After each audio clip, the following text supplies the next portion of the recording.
Well, good morning. Got the woolly hat on today. It's quite chilly, I have to say. This tree, I featured it by accident once in a recent film, and somebody spotted it.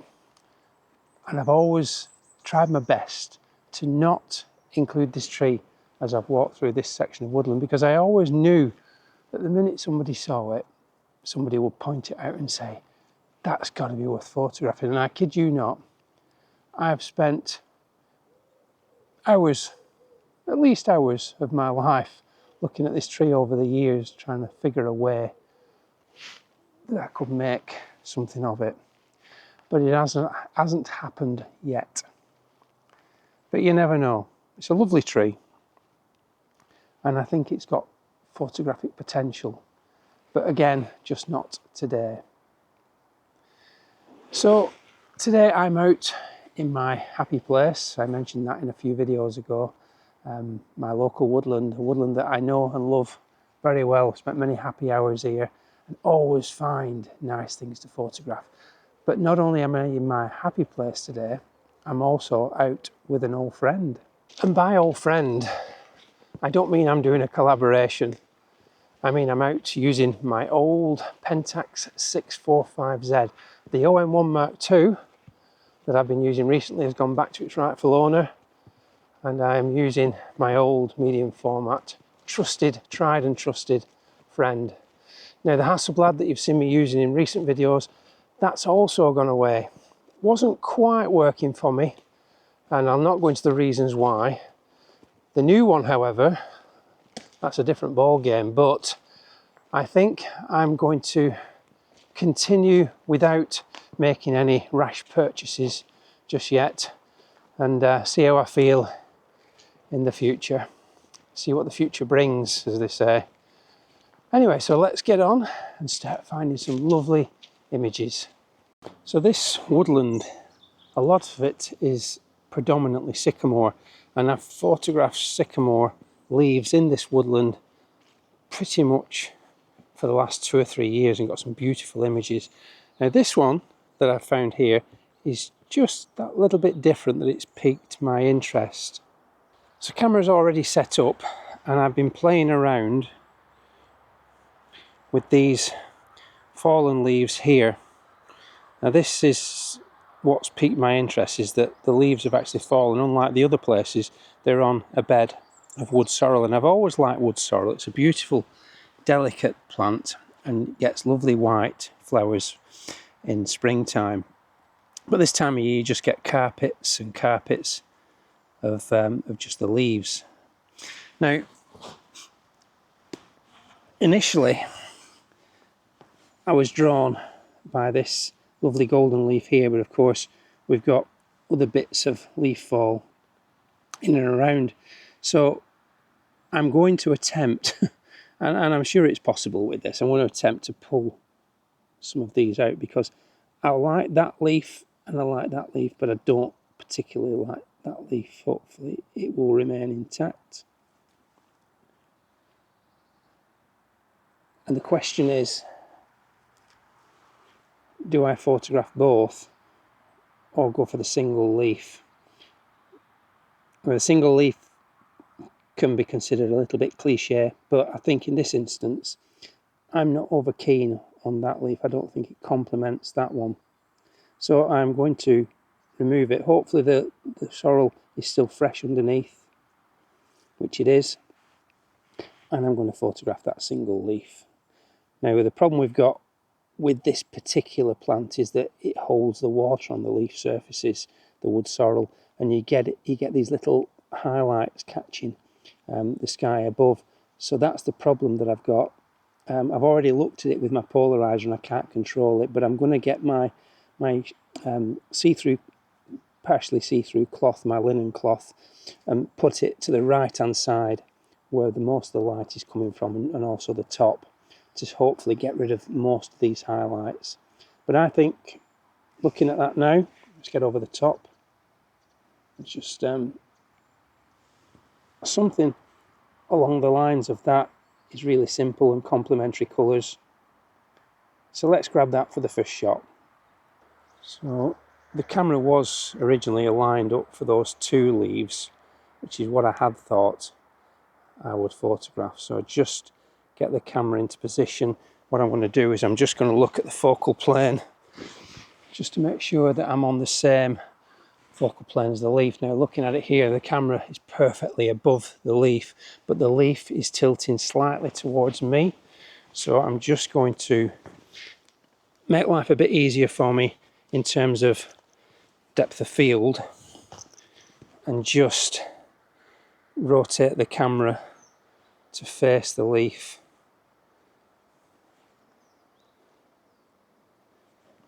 And refocus that in. Let me have a look at that now.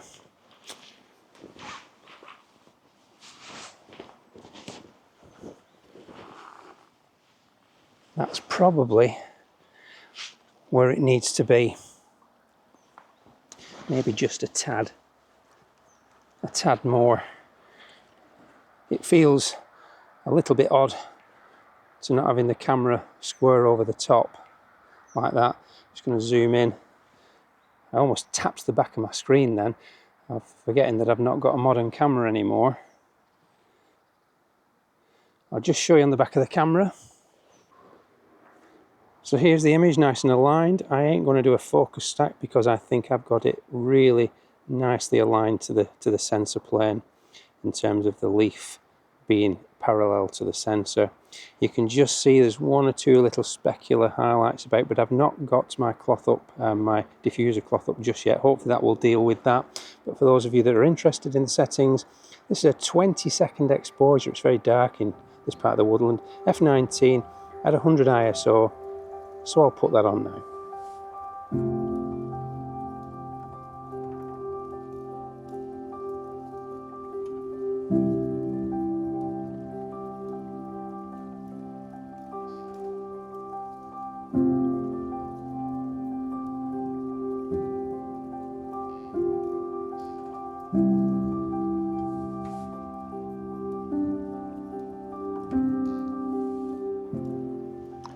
I've decided I'm going to show you this shot. I've been crouched in this little ditch for the best part of half an hour.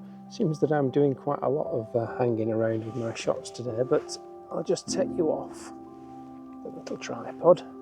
So this is where I spent much of my time this morning, it seems, in this ditch. And you can see on the back of the camera, I've got 2 leaves lined up, and they're in the water just down here. And I originally came to try and get the reflected leaves, which are backlit with the sun, creating the background colour, the backdrop to those leaves. Just zoom in a little bit. Oops. Hopefully you can see them now a little bit better. If this won't sharpen up on them, because it's trying to sharpen up on the highlights in the background, but you get the idea.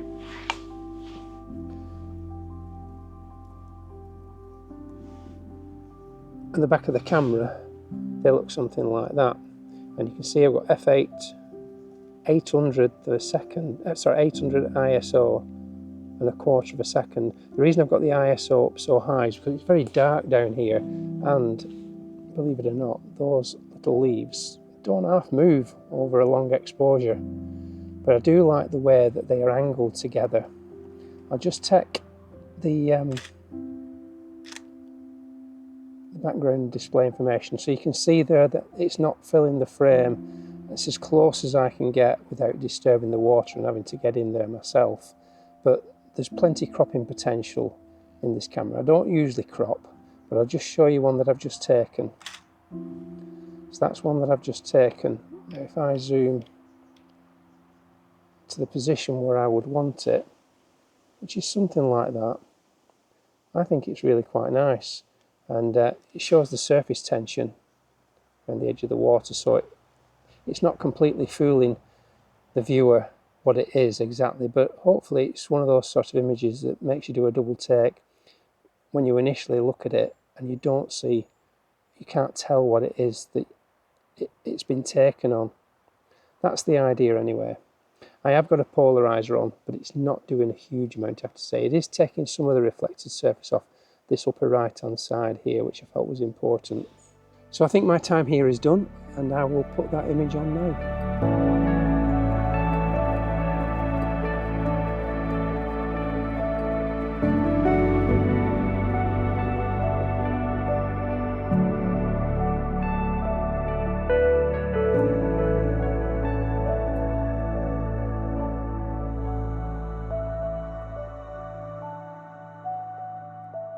So I've just popped my bag down for a second, and I just wanted to show you this path that I've just walked along, just to show that opportunities are everywhere if you look. Now, I'm not going to photograph this particular area because I photographed this particular species in the week before's video, and it's rowan, and the rowan tree must be somewhere. It's just directly above, just off to my right. But let me just show you the floor. So as I walk along the floor, you can see clearly that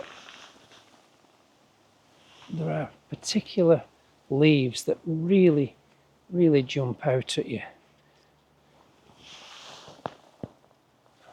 I just keep pointing them out. And look at this one on this stone here.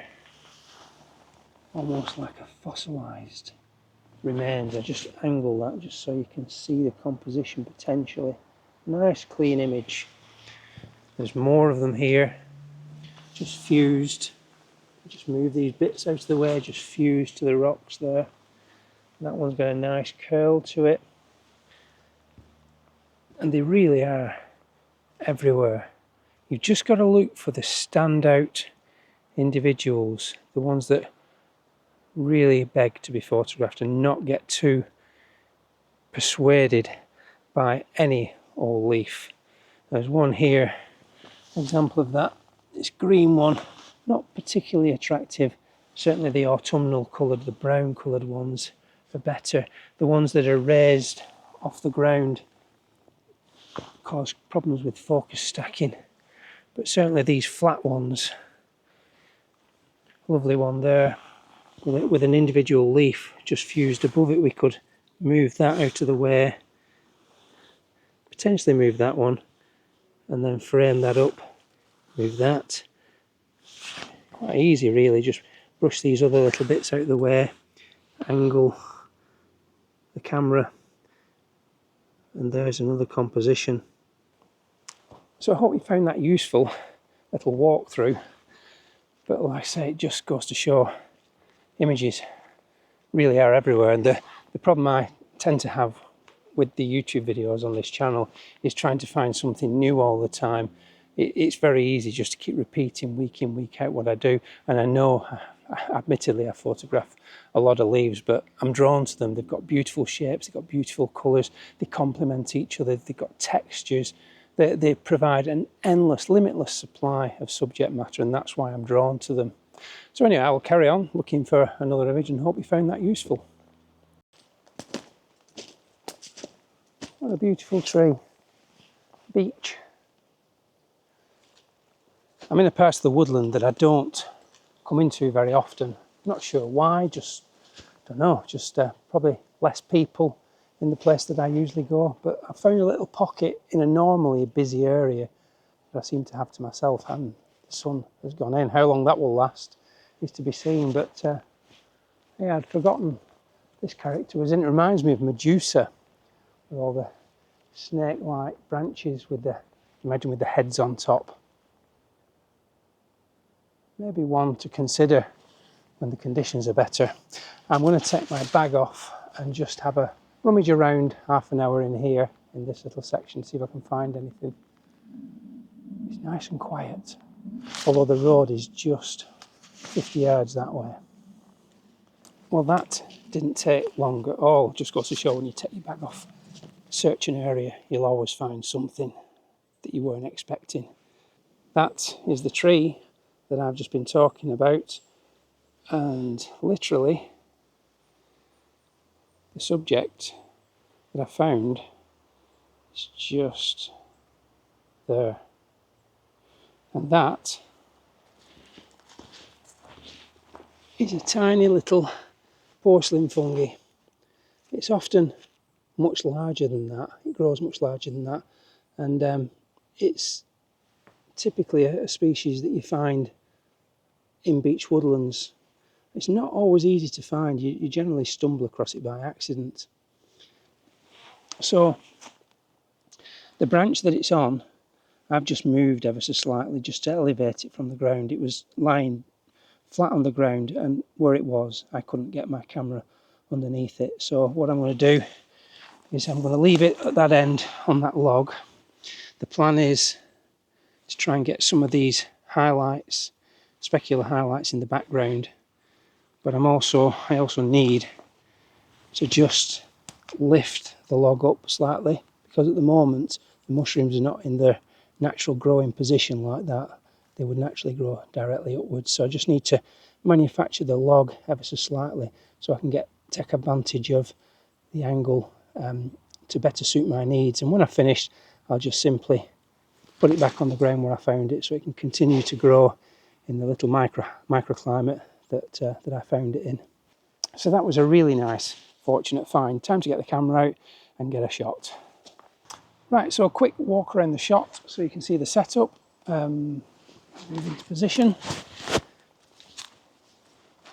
We've got the brolly that's just controlling the bright sunlight when it comes out, and what I'm doing is I'm taking control of the sunlight by using one of my old flash guns. This is an old Canon 550EX, very, very old flash gun, but it fires at high speed. So I've got it on 128th power at the moment.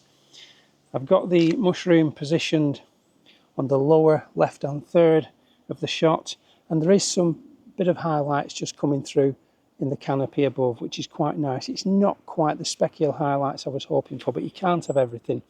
I've got a little light just down here on the ground, just lighting the underside of the caps, and the shutter speed is half a second. So I've just got to press this in the time during the exposure to make sure I just get a nice bit of backlighting. I've got to hold it quite close because 128th power is not, I think I might have said 128th of a second before. 128th power is a really tiny amount of light, but it's very, very fast.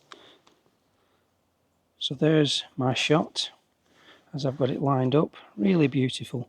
Now, what I will say is that I'm currently on f13, and whilst you see there's lots of diffused out of focus background at the moment, when I stop down I'll just show you one of the images that I've taken.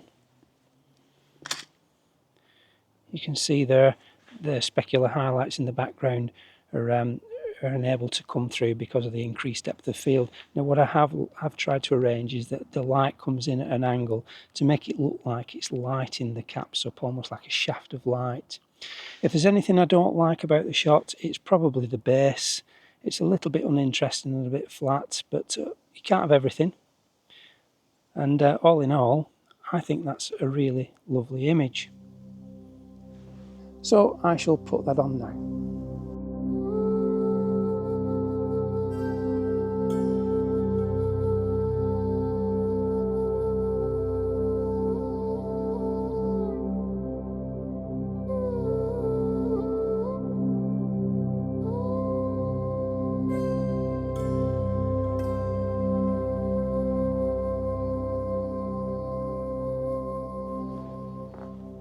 Well, the sun is doing the okey cokey today. It's in and then it's out, and it's creating havoc with my photography. I seem to have spent the entire morning waiting for the light to settle to get my images, but got some nice images in the end. I'm more than happy with what I got today.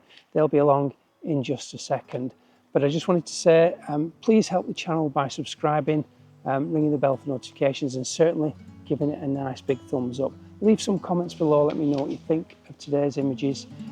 Certainly interacting with the channel really helps it gain traction, the traction that I feel it deserves for the time and effort that these videos take for myself and other creators to make. So make sure you do that. So I'm off now. I'm going to get myself a nice big, don't tell anybody, big fat breakfast and fill my face because I'm absolutely starving. So until next time, thank you all ever so much for watching, I will see you in the next one. Bye for now.